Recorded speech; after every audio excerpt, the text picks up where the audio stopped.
তোমাদের প্রশ্ন হচ্ছে যে আমি কি করে মুভ অন করবো, আমি তো পারছি না। তোমার ওর কথা মনে পড়ে, তোমার খারাপ লাগে, তোমার ওর সাথে কাটানো দিনগুলো বারবার মনে পড়ে, ফোনের দিকে তাকালেই মনে হয় যে এখনই হয়তো ওর মেসেজ আসবে বা ওর কল আসবে। তুমি কেন মুভ অন করতে পারছো না জানো? কেন কি তুমি নিজেই মুভ অন করতে চাইছো না? তুমি কি করছো? তুমি নিজেকে মিথ্যে কথা বলছো, অজুহাত দিচ্ছ। তুমি এই সমাজকে বলে বেড়াচ্ছ যে আমি তো চেষ্টা করছি মুভ অন করার, কিন্তু কিছু না কিছু ভাবে কোনো না কোনোভাবেই মানুষটা আবার আমার লাইফে চলে আসছে, আমি কি করব, আমি বেরোতে পারছি না। তোমরা একে অপরকে খুব ভালোবাসতে, ও তোমায় অনেক ভালোবাসা দিয়েছিল, তোমার সাথে রোজ মেসেজে কথা বলতো, তোমায় রোজ কল করতো, ভিডিও কল করতো, ভয়েস কল করতো, অনেক কথা হতো। কিন্তু কিছুদিন বাদেই হঠাৎ করে সে তোমাকে ইগনোর করতে শুরু করলো আর আস্তে আস্তে তোমার লাইফ থেকে সরে গেল।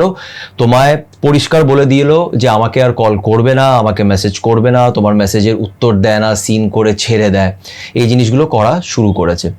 এবার তোমাদের প্রশ্ন হচ্ছে যে আমি কি করে মুভ অন করবো, আমি তো পারছি না। তুমি কেন মুভ অন করতে পারছো না জানো? কেন কি তুমি নিজেই মুভ অন করতে চাইছো না? সত্যি বলো তো, এই পুরো ভিডিওটা দেখার পরে আমাকে কমেন্ট করে জানিও যে তুমি কি সত্যি মুভ অন করার চেষ্টা করেছো? আদৌ কি চেষ্টা করেছো? আমার মনে হয় না। দেখো, এই মুভ অন কথাটা না আমি খুব একটা বিশ্বাস করি না। কেন কি একটা মানুষ যাকে আমি ভালোবেসেছিলাম, কালকের থেকে যদি কেউ আমাকে বলে ওকে ভুলে যা, এটা এটা পসিবল না, এটা ন্যাচারাল নয়, এভাবে হয় না। আমরা হঠাৎ করে কাউকে ভুলে যেতে পারি না।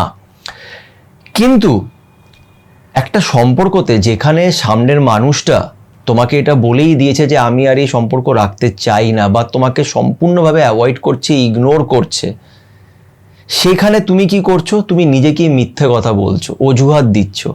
তুমি এই সমাজকে বলে বেড়াচ্ছ যে আমি তো চেষ্টা করছি মুভ অন করার, কিন্তু কিছু না কিছু ভাবে কোনো না কোনোভাবেই মানুষটা আবার আমার লাইফে চলে আসছে, আমি কি করব, আমি বেরোতে পারছি না।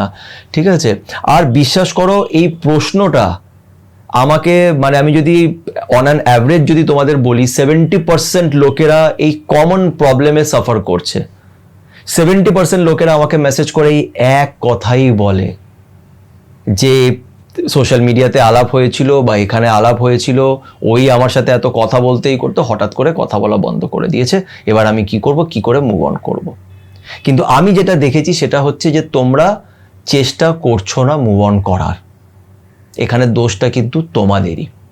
তাই আজকে এই বিষয় নিয়ে আমি এই ভিডিওটা বানাচ্ছি। এটা খুব ইম্পর্টেন্ট ভিডিও, কেন কি এটা বেশিরভাগ লোকেদেরই এই সেম প্রবলেম তারা ফেস করছে। তাই আজকের এই ভিডিওটা দেখো, যদি সত্যি তোমরা অ্যাকচুয়ালি যদি মুভ অন করতে চাও আর নিজের লাইফে এগোতে চাও, তাহলে এই ভিডিওটা কিন্তু অবশ্যই দেখো। আর একটা ছোট্ট রিকোয়েস্ট তোমাদের কাছে করব যে তোমরা এখন পর্যন্ত যদি আমার চ্যানেল সাথে সুমন্তকে যদি সাবস্ক্রাইব না করে থাকো, তো প্লিজ একটু সাবস্ক্রাইব করে দিও, এতে আমি অনেক মোটিভেশন পাই, অনেক কনফিডেন্স পাই।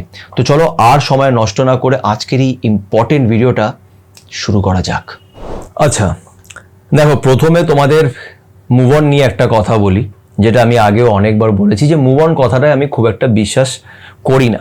আর কিছু সম্পর্ক এমন আছে যেখানে সত্যি মুভ অন মানে একে অপরকে কখনোই ভোলা যায় না। এটা কিরকম সম্পর্ক?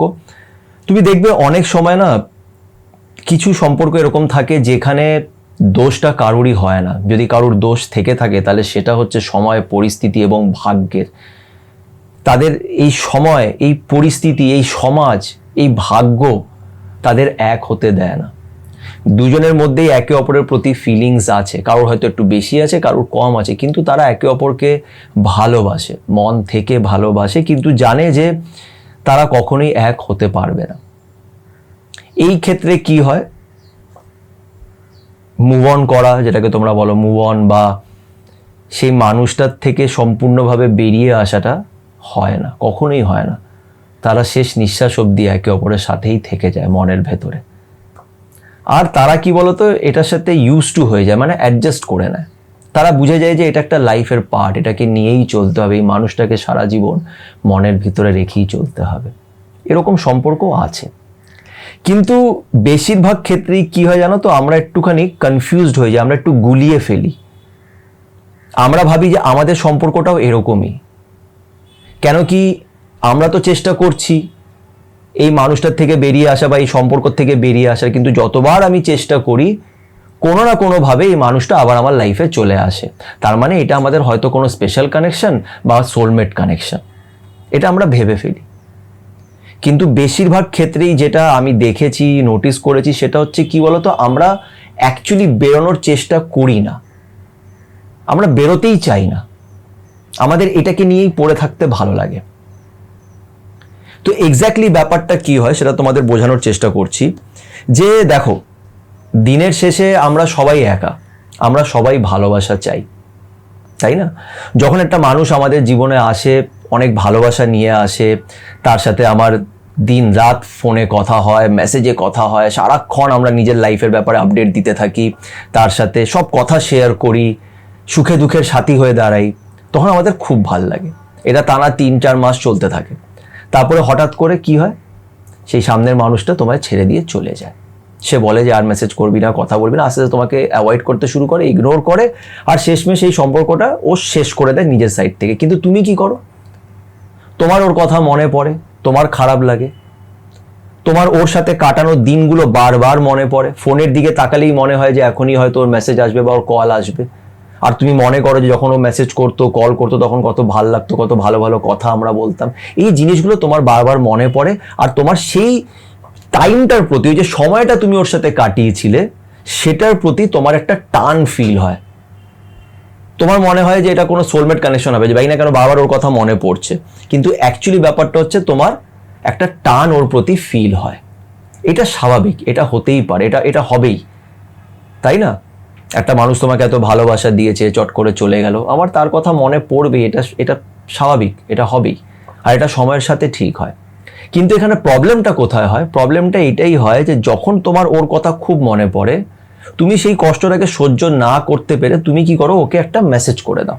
তুমি কিন্তু জানো যে ও কিন্তু তোমার সাথে কথা বলতে একদমই ইন্টারেস্টেড নয়, তাও তুমি ওকে একটা মেসেজ করে দাও, একটা বড় লম্বা মেসেজ করে দাও। আর সেটার জবাব ও কখনো দেয়, কখনো দেয় না।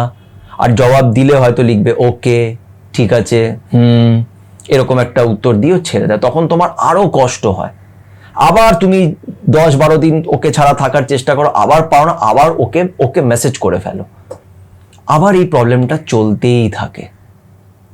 তো এটা একটা প্রবলেম, যার জন্য তুমি এখান থেকে বেরোতে পারছো না। কেন কি, তুমি ওর কথা মনে করছো ঠিক আছে, কিন্তু মনে করে ওকে যে মেসেজ করে ফেলছো, যেখানে তুমি জানো যে আর কোনো লাভ নেই ওকে মেসেজ করে, কেন ও তোমাকে ক্লিয়ার করেই দিয়েছে।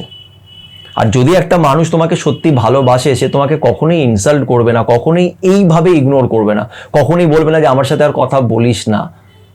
এই জিনিসটা সে কখনোই বলবে না। যেখানে তোমাকে সব কিছু বলেই দিয়েছে, যেখানে আর কিছুই চাওয়া পাওয়া নেই, ওখানে যে তুমি ওকে বারবার মেসেজ করছো, এটা করলে তুমি টেম্পোরারি হয়তো রিলিফ পাচ্ছ, কিন্তু তারপরে আবার তোমার কষ্ট হবে।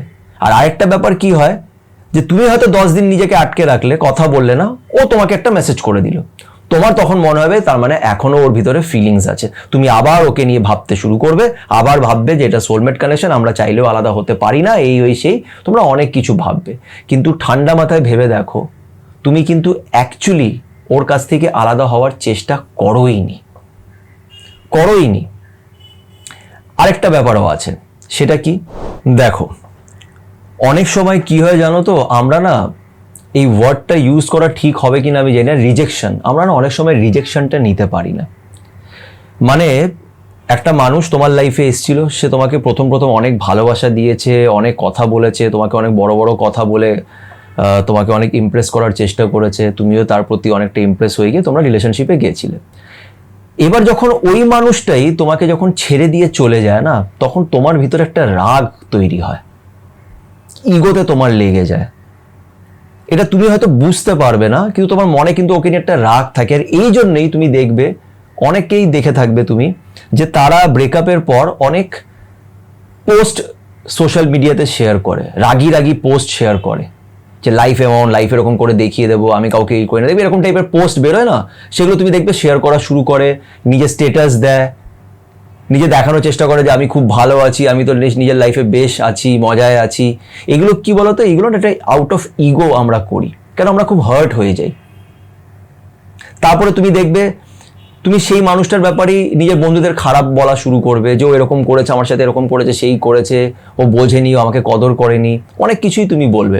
দেখো কি বলতো, রাগ, ইগো, এইগুলো দিয়ে না ভালোবাসা হয় না। ভালোবাসা এটা নয়। ভালোবাসা এবং অ্যাটাচমেন্টে তফাৎ আছে। এটা ভালোবাসা নয়। যাকে তুমি একসময় ভালোবেসেছো, এখন তুমি তার ব্যাপারে সোশ্যাল মিডিয়াতে শেয়ার করছো, উল্টাপাল্টা বলছো, রাগ হচ্ছে, এগুলো হয় না, এগুলো ঠিক না। বুঝতে পেরেছো? তো কি হয়, আমরা কি করি, ব্রেকআপ হয়ে যাওয়ার পর সোশ্যাল মিডিয়াতে দেখতে থাকি যে সে কি করছে, তার লাইফে কি চলছে, তাকে স্টক করি, নজর রাখি। তখন আমাদের ইচ্ছে হয় যে একটা বদলা নেব, মানে আমরা চাই যাতে ও ঘুরে যাতে আমার লাইফে আবার আসুক। এটা আমাদের সহ্য হয় না যে ও কেন আমাকে ছেড়ে দিয়ে গেল, আমার মধ্যে কি কোনো কমতি আছে, কি প্রবলেম আছে, কেন? এটা কিন্তু তুমি হয়তো বুঝতে পারছো না, কিন্তু তোমার ভিতরে, তোমার সাবকনশিয়াস মাইন্ডে না এই জিনিসগুলো চলতে থাকে। একটা রাগ তোমার ভিতরে আসতে থাকে, একটা হিংসে, একটা যে কেন আমাকে ছেড়ে দিয়েও গেল, তোমাকে লিটারেলিও হার্ট করে দিয়ে অ্যাকচুয়ালি গেছে। মানছি রাগ ওঠে, কষ্ট হয়, কিন্তু আমি তোমাকে বলছি যে যেটা আমি ভিডিওর স্টার্টিংয়ে বললাম, যে কেন তুমি মুভ অন করতে পারছো না, আর কেন তুমি মুভ অন অ্যাকচুয়ালি করতে চাওনি, সেটার কারণ হচ্ছে যে দেখো, একটা মানুষ আমাকে পরিষ্কার বলে দিয়েছে যে আমি আর তোমার সাথে থাকতে চাই না, বা আমার তোমাকে ভালো লাগে না, বা আমি তোমার সাথে কথা বলতে চাই না, বা তোমাকে ইগনোর করে করে তোমাকে ইনসাল্ট করেছে, বারবার তোমাকে অ্যাভয়েড করেছে। এত কিছু করার পরে এটা ক্লিয়ার যে সেই মানুষটা তোমাকে এখন আর ভালোবাসে না। যদি কেউ ভালোবাসে তাহলে সে এরকম কখনোই করতে পারবে না, কেন তুমি কিন্তু ওর সাথে এরকম করতে পারোনি, বিকজ তুমি ওকে হয়তো ভালোবাসতে, তাই না? তো যখন কেউ এরকম করছে তার মানে সে তোমাকে সেরকম ভাবে আর ভালোবাসে না, এটা ক্লিয়ার হয়ে গেছে। তাহলে এখানে তোমার কি করা উচিত?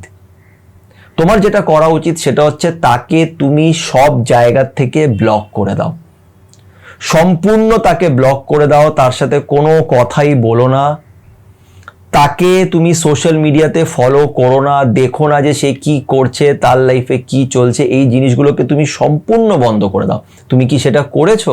তুমি করোনি। তুমি লোকেদের এই অজুহাত দিয়ে বেড়াচ্ছ যে আমি চেষ্টা করি কিন্তু ও আবার আমার লাইফে ফিরে আসে। ও কি করে ফিরে আসছে?